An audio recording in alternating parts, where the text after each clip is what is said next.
So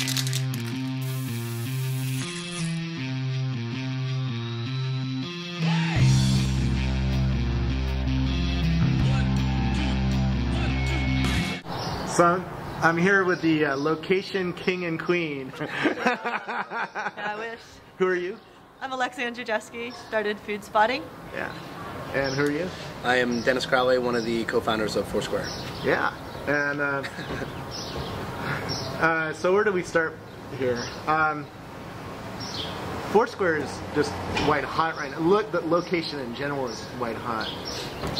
Where do you, because everybody knows where you are right now, where do you think you're taking this? You know, you said over the summer you're going to ship a lot of stuff that you've been dreaming about for 10 years. Can you give me some sense of what that is? You know, we've just always had this idea of like you build software that makes like cities easier to use, and a lot of it's based on the fact that, like, you know, I've been in New York for 10 years, and a lot of my friends have been in New York for 10 years, and you know, we're finding that when we build things specifically for, you know, for us and our use case in New York, like they tend to translate pretty well and to other spots as well.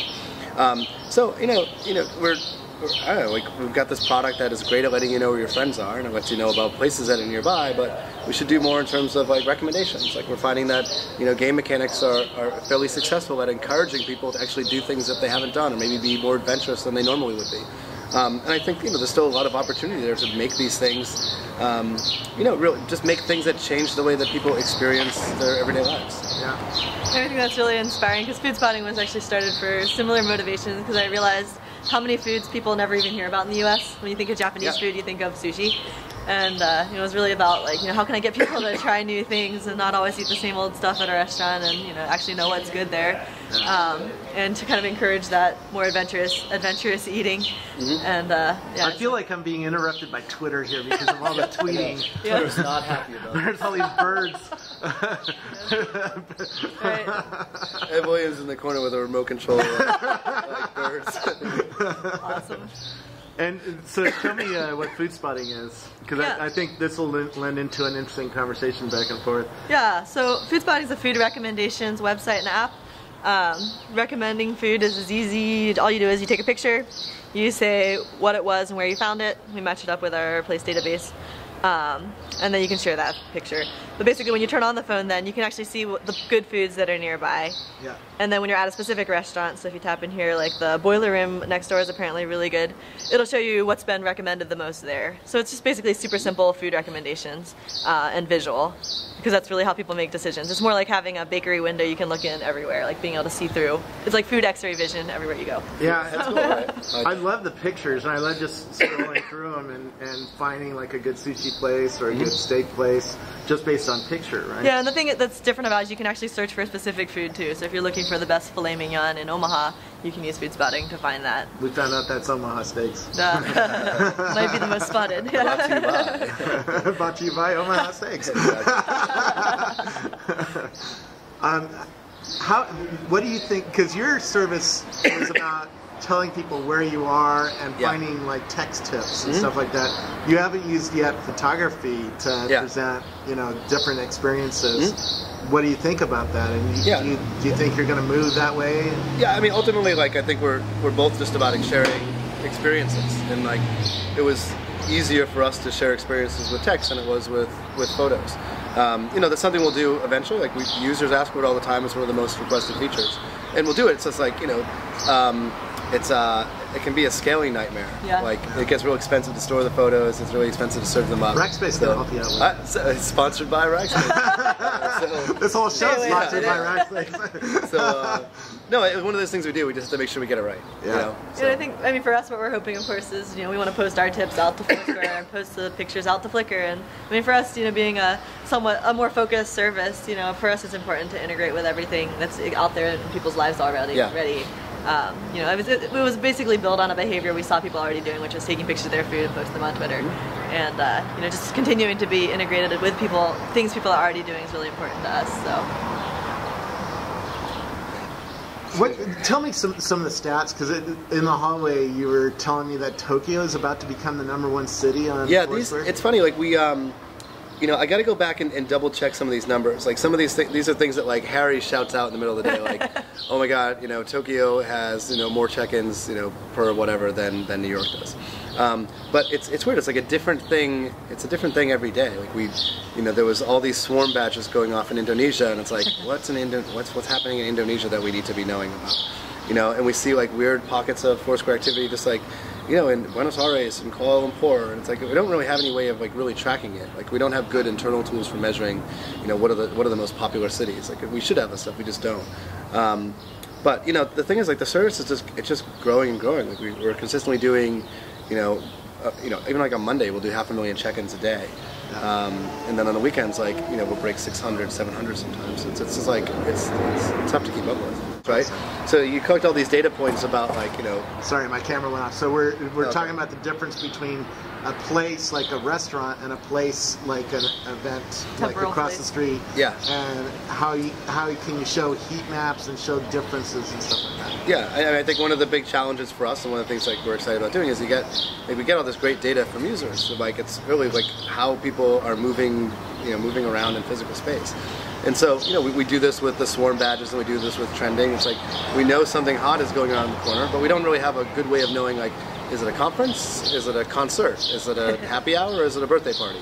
And we could take contextual cues from things like Twitter, and we can take them from the shouts that come out, and we can take them from event listings, and figure a lot of that stuff out. So I'm really excited about what your algorithm people will be doing with the data. That's going to be really cool. Yeah, it's just like it's trying to add context to like the check-in action is super simple. It's just I'm here at this date and time at this that long, and you use as many other data feeds as you can to try to add context. That who were you with? What was the event? Why were you here? What pictures were taken? What were people tweeting about? What do you like to eat? Yeah, what do you like to eat? That's really the future. I mean, like right now it's just a flat stream of food, flat stream of tips, and how do we surface the right things for you based on all this data that we know about you. So now you're live streaming, everything you eat, everything you do, every place you are. Yeah. How can we show stuff that's more relevant? And I think that's where the potential for location-based specials and advertising really has potential, is because you can target things in the real world in a hyper-local way. Well, now that's interesting. What advice would you have to business people like this wine store here? Mm-hmm. How would they use your two services, and where do you think they're going to take that in the future? Yeah, I mean, I'd like to see. I should reach out to these guys, but I'd like to see, we do see some of this already, where, venues offer specials to people that are regulars. If you've shopped here 5 times, if you brought 3 friends here, if this is your 5th time this week, you're entitled to a VIP type of discount. But it's also feasible that, this place just opened up and there's other wine stores in the city. Hey, if you come here, if you're a regular at some of these other wine shops and some of these other bars and restaurants, and you come here and you can show us that you checked in, then we'll give you something to entice you as a new customer. And so I think there's an opportunity there that really hasn't existed before. Like I look at what, one of the great things about Twitter and local merchants, it's like a toy for them. Like if you own a bar or restaurant, it's like Twitter's like this toy you get to use to communicate with their users in a way you haven't been able to do before. And they love using it, like they love playing around with this stuff. And, I think we're just giving them another set of toys to play with. And I think that, that's part of the reason a lot of the venues are excited about it. I think what's really been fun is just putting things out there and discovering how businesses and other people are using them. So we started this guides feature just because I realized, like, I would ask people, where should I eat in New York? People would email me a bunch of recommendations. I would never have time to look up on a map and see if they're anywhere near where I wanted. So we just created this feature where anyone can just type in a bunch of recommendations, it maps them. Yeah. Really simple. And then as you try those things, you get a little stamp checking them off. But lately we've been seeing a restaurant in San Francisco picked it up and created a sake guide to 10 of their sakes. When you try 10 of their sakes, you get the free bottle of sake, this free bottle of special rare sake. And it was really cool just to see what they're doing with it that we might not have thought of right away. And, so I think and it's probably been the same for you guys. It's seeing what people are doing and then acting on that, formalizing that. Yeah. Your two companies are at different stages, right? You have 1 million users, and you have what, 20,000? 100,000. 100,000. Oh, really? 100,000 app users. Yeah. That's awesome. Very cool. And when did you launch? We launched in March at South by the iPhone app. So. Yeah, 100,000 users in 3 months. Yeah, it was part of getting featured by the App Store helps, but That's great. But it's definitely it's been great for us. I was coming up with the idea for Foodspotting January before you guys launched Foursquare, and I was working on a game learning site right then and for my work, and a lot of those ideas actually came from that. And then when you guys launched, and just I guess you guys are kind of a year ahead of where we're at. Yeah. I don't know. It was really great hearing your story today, and just it's not all like this giant success story. Because I mean, we get discouraged. We go, oh my gosh, another competitor popped up, and Robert Scofield loves them, and they're bidding me or whatever. And what are we gonna do? Hey, Yossi. But you're talking about Feed Me. It's fun to watch these competitors go at it and coming from different regions in the world. And their different philosophies, right? Well, it's validating too. I mean, it's seeing people share the same passion and the same vision. It's I tried this great thing and I want to share it with the world. How do I do that? And I mean, it was really awesome what they're doing. But anyway, I mean, there's things that get discouraging at this phase, and hearing that when you went out, I figured people are probably just throwing money at you the first time. Yeah. And maybe not. I mean, that's not actually the case. It took us like 6 months to get anything. It was a lot of trial and error, We've been raising for like 2 months now, and we feel like, oh, it's been so long. Yeah. But we're probably lucky to have the people we have on board already. So. Yeah. What surprising has happened, or have you learned from doing your two companies? Because you're in the middle of a firestorm that's really interesting, and I imagine you're learning a lot of stuff that's just mind blowing. Well, I mean, personally, it's like a crash course. It's like getting an MBA, getting an MBA in 10 weeks. But learning how to build a company and manage people and build products. But what's the most that's easy stuff to answer. The most surprising stuff is I used to think that the dodgeball user community was pretty passionate. The Foursquare users are awesome. They're so supportive, and they make stuff for us. They make T-shirts and buttons and patches and stickers and pins, and it's awesome. I've never experienced anything like this, and it's because I think they're really excited about not just the product now, but where they think the product's going. And it's awesome. I'll get back to you. I remember driving with a group of geeks from San Francisco to Montana and playing dodgeball all the way along. Oh yeah. This was before we really got into Twitter, right? Yeah. What did you learn from that experience? Why didn't it go supernova like Twitter did? No, I think it's just early. I mean, to be honest, part of the reason I think Foursquare is doing is going the way it's going is we piggyback on the success of Twitter and Facebook. The first 2 years of dodgeball, all we would do is talk to magazines and try to explain why people would ever care about your location. And then Twitter and Facebook have done this for sharing everything. Why would you ever share what you had for lunch? Why would you ever take a picture and share it with your friends? They've answered those questions, and so now it's hey, you share your location. It's just much easier to explain to people. Phones are better. People are smarter. People are more apt to share. People are more open about things. It's a lot of different factors. The soil's really right for it now. Yeah, timing's working real good. So what have you learned surprising in the last Well, I was going to say something surprising, but it's not something that I learned, was that my dad was in West Virginia eating at some local West Virginia restaurant. And he was telling the waiter, oh, I'm taking a picture of this steak because my daughter started this Foodspotting thing. And then this girl in the booth behind him jumps up and is like, Foodspotting? I love Foodspotting. Really? In West Virginia. That's awesome. Yeah. And so I think that what's been surprising to me has been the regional pride that's emerged through Foodspotting. It's people showing off that, look, we have sushi in Ohio and it's great. And seeing that, and seeing and Honolulu is our third biggest city, actually. And there's just so much regional pride around food that really comes out, and I think that's something that we can really celebrate, is the food that comes from these small towns, the best food in Freeport, Pennsylvania, where I grew up, and things like that. And I think that's been fun and awesome just to see that local spirit, and of course that's something we're really seeing here at Big Omaha as well.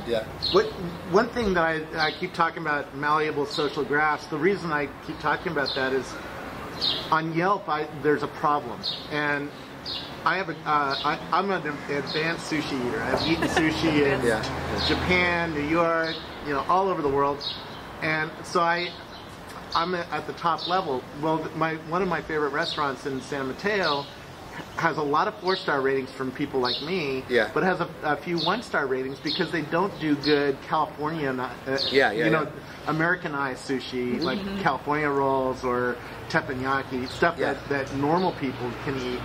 And so I only want to see reviews from people who are advanced like me, people who have earned the badge, for instance. And where do you think that's going to go? And how are you going to present tips from people who who've earned the right to tell me, where to go for a winery or where to go for sushi? I think you'll see a lot more of that stuff from us, coming I guess, in the next coming months or so, like we've got, every time users check in, like they give us a little bit of information about the types of places that they go to. Like they eat at fast food, or they eat at like really nice restaurants. So they go to dive bars, or they go to wine bars, and we can use that to rank like someone's sophistication at a certain level. So like if you really want a steak, like we should populate this tips from people that go to lots of steakhouses. Yeah. It's like if you're looking for like a great music bar in New Orleans, then we should be able to populate tips from people that have, been to music festivals all over the country. And it's like, you're using some of the data to, like, bunch people into categories based upon like what their, what you think their level of expertise is, and then, just bubble content up based upon those.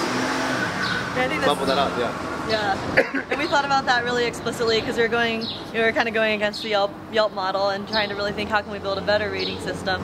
And so I mean it's very explicit in our system. If you're an expert, if you've tried multiple steaks, multiple sushi, then your rating for that thing counts more, for everybody. And then I think the smart thing will be down the road doing more of this algorithmic stuff where it's more, what's the best for you might be the different than the best for me. But right now it's just, this very explicit thing that the more you contribute to the system that other people like, the more ratings you can give out. So we actually use this blue ribbon thing, and you only get so many. And then once you've used them up, you have to earn more by posting things other people like. And so we're really trying. We didn't just like slap on 5 stars because that's what everyone does. We were really thinking like what would mean the most to people, and trying to build a better rating system for food spotting. Yeah. I bet a lot of companies and people are offering you money to sell out. How are you dealing with that? And you told me in the hallway, you told your mom that I think the quote was, I'm gonna run this thing in the ground before I have an exit where the company gets killed like that. Yeah, well, we just want. I mean, we couldn't, we couldn't anticipate that things wouldn't go very well for Dodgeball, right? And so, I was talking about this in the talk that I gave, but like, I looked at that experience as like a failure. Like we didn't get to do the things that we wanted to do. The product didn't mature. The product eventually died. But that the knowledge that we got from that experience, I think will shape, like if we end up working with another company someday, like I think, I have a pretty good idea of how to bring a startup to a larger company and make it work. Like that's something that I've had experience in, and I know like the specific things that we could set up to make it work again. But at the same time, like there's so much to build. I've talked to a lot of different entrepreneurs about this and trying to get a lot of advice from people, and we just like, there's just things that we really want to accomplish, and I think we just got to keep running at them and building as much as we can. I'm just really excited about. We're just really excited about all this. Like this, we've timed it right. Like we've got the right team and the right product and the right ideas and the right system. When he's operating on a huge scale, but like we do things now, right? Like so we'll do. Like one of our designers started like Thai Tuesday, and then there's like Fast Food Friday, and like we're all going to the Mets game next weekend, and like these are things like I've always wanted to like run a company. This is funny. I always wanted to run a company like this. Growing up, kind of wanted to do that, and then I didn't even realize that I was really doing it until like a couple weeks ago. I've been so busy with everything else that I was like, looked up one day, I'm like, holy shit, like this is it. This is the 20-person startup like I've always wanted to have. Like now we can do the thing where we go to movies on Fridays and we go to baseball games together, and like no, it's just kind of starting. We're just figuring it out. Are there things you miss doing now that it's gotten big? Like, for example, I mean, the classic story in user experience design is once you move up the ladder, you never get to design again. Yeah. And that was the thing you loved in the first place. For you, has that been like that at all? Like, with products, have there been things that you've missed doing? Yeah, like because your role's expanded so much. Yeah, I like to.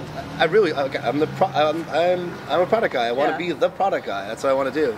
And so, it's tough. So asking what's the hardest part about this. It's like, delegating certain things. Like I don't have to run the blog and the Twitter and write all the copy and, just give it to good people. So like when we brought Alex on, my old partner from Dodgeball, it's like that's like I don't know if I trust product with anyone else. Like he's the guy that's lived it before. Like he's the guy that does it. Right. Anything else that you'd like to tell me about what's going on in your life? Because you both are living pretty extraordinary lives and building extraordinary products. It just seems like, it just seems kind of normal now. It's just working all the time, and I'm just kind of used to it. It's funny, like everyone's like, oh my god, you guys are living the dream. I'm like, if the dream is like being sick all the time and not sleeping and traveling and like stressing out all the time, I guess. But no, it's awesome. Like at the end of the day, like you stress all day long and then you go out and you get a drink with your friends and like, there's 6 other people checked in here and it's like, that's crazy. Like there's people using our stuff. I'm sure you see it all the time. When you see people using the stuff that you're building, it's like forget it. I'll get up earlier tomorrow and get to Yeah. work. You know, because it's just really inspiring. Right, yeah, definitely. Yeah, I mean, I think just not letting fear take hold of other, you know, of whatever it is, you know, because it kind of seems like, well, there's one hurdle after another, you know. Once we finally finish raising money, then we're finally gonna have to, you know, we're gonna be starting hiring, and then we're gonna have one thing after another. And at first it's like, well, you know, once I get to this point, then I'll be done. Then we'll have made it. As soon as we have that round of money, we'll be done. That's totally not true, and I'm sure you know that now, right? You know that. And I think for us is like learning to be content at each phase, and just be like excited about what we have right now. And it, you know, it always can be better. And it's all, you know, I always want to, you know, fix things or change things or, you know, want to do more. But just being happy at each phase and enjoying it, I think, is going to be really important. Otherwise, it's just going to be a constant chase. Yeah, it's so funny. It's like the companies are in totally different. You know, it's just we're in the same spot. We're just like we're a couple months ahead of you. You know. And you know, saying what you're saying, like, oh, that we'll close the financing, then we'll hire, and it'll get better, and it'll get better. And I keep telling myself the same thing. I'm thinking, it doesn't get better, it's going to get crazier. And then meanwhile, I'm thinking like, oh yeah, it's going to get better right away. And I'm sure if like we were sitting next to Jack, you know, from Twitter, he'd be like, it's not going to get better, it's going to get crazier. And it's just like, it just keeps going on and on and on. You know, you always think you're like a month away from nailing it. Right. You know? And I think learning to just be happy now with what we have, you know, where we're at now, and enjoying that is important. Otherwise, we're just going to be chasing. Enjoy the ride, right? Are you thinking of merger or buying companies to grow faster, or do you have any ideas on that? Not, you know. Are you going to buy Foodspotting next week? And I want 10% of this deal. Tell your Feed Me friends to come join us in San Francisco. Okay. No, but like, you know, this is. When we talk about doing like another round of financing, it's like I guess that's what you do as a company. Like your job is to grow the product and bring the best people, and maybe that, I don't know, maybe that means acquisitions at some point. I don't know. That's just, I really just started thinking about it for the first time a couple days ago, and it's like blowing my mind. I get so many other things to stress about. Like I don't even want to think about that, but yeah, that'd be really cool if we grow up and we become a company that like other people want to get acquired by. Like, yeah, that'd be awesome. That'd be fun. You know, we'll see. So are you going to buy Foursquare next week? We've been raising massive amounts. $10. I can just take a nap. All right. Can you outbid Yahoo? Oh yeah. Well, thank you so much. Thanks for changing my life to both of you. Oh, thank you. That's super humbling. So. Thanks so much.